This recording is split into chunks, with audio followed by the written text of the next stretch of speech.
ಕಾಂಗ್ರೆಸ್ ಪಕ್ಷದಿಂದ ಸಂಪೂರ್ಣ ಹೊರಗೆ ಬಂದು 8 ವರ್ಷ ಆಯಿತು.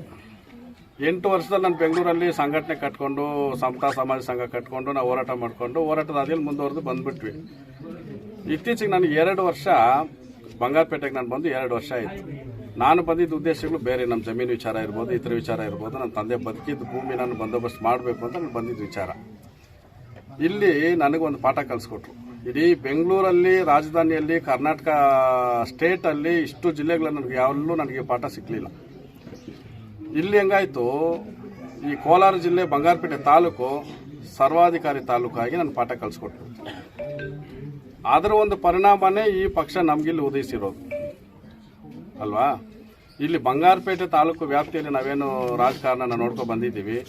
ಈ ರಾಜಕಾರಣ ಬಂದು ಈ ಒಂದು ಭ್ರಷ್ಟಾಚಾರ ಅಲೆ ಏನು ಇಲ್ಲಿ ಹೊಡಿದೆಯಲ್ಲ, ಈ ಸರ್ವಾಧಿಕಾರಿತನ ಇತರತನ ಏನು ಹೊಡಿದೆಯಲ್ಲ, ಅದು ಇವತ್ತು ನಾನು ಇಲ್ಲಿ ಪಕ್ಷ ತರಕ್ಕೆ ಒಂದು ದಾರಿ ಆಯಿತು.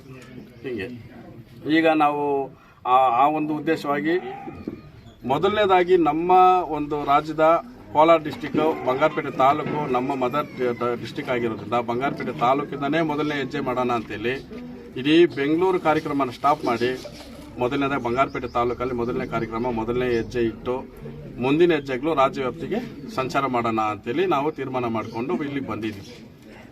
ಇದರಲ್ಲಿ ನಾನು ಮಾಹಿತಿ ನಿಮ್ಗೆ ಯಾಕೆ ನಾನು ಕೊಟ್ಟಿದ್ದೀನಿ ಅಂತಂದರೆ, ಮಾಧ್ಯಮದವರು ನೀವು ನಿಜವಾದ ಸುದ್ದಿ, ಸತ್ಯವಾದ ಸುದ್ದಿನ ನೀವು ಬಿತ್ತರಿಸ್ಬಿಟ್ರಿ ಅಂತಂದರೆ ಪ್ರಜಾಪ್ರಭುತ್ವನೇ ಶುದ್ಧ ಆಗ್ಬಿಡುತ್ತೆ ಅಲ್ವಾ.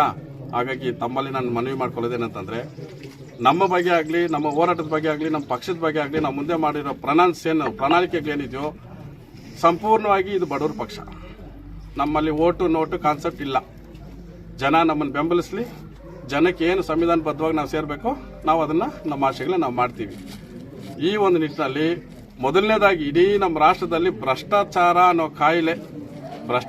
ಅನ್ನೋ ಕಾಯಿಲೆಗೆ ಒಳಪಟ್ಟಿರೋ ವ್ಯಕ್ತಿ ಇರೋದು ಕೋಲಾರ ಜಿಲ್ಲೆ ಬಂಗಾರಪೇಟೆ ತಾಲೂಕಿನಲ್ಲಿ ಪ್ರಪ್ರಥಮ ಪೇಷಂಟ್.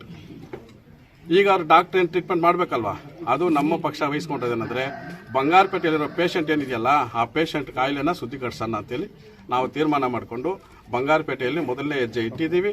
2ನೇ ಹೆಜ್ಜೆ ಇಡೋದಕ್ಕೆ, 3ನೇ ಹೆಜ್ಜೆ ಇಡೋದಕ್ಕೆ ತಮ್ಮೆಲ್ಲ ಸಹಕಾರ ಪತ್ರಿಕಾ ಮಾಧ್ಯಮದವರಿಗೆ ಸಂಪೂರ್ಣವಾಗಿ ಬೇಕು.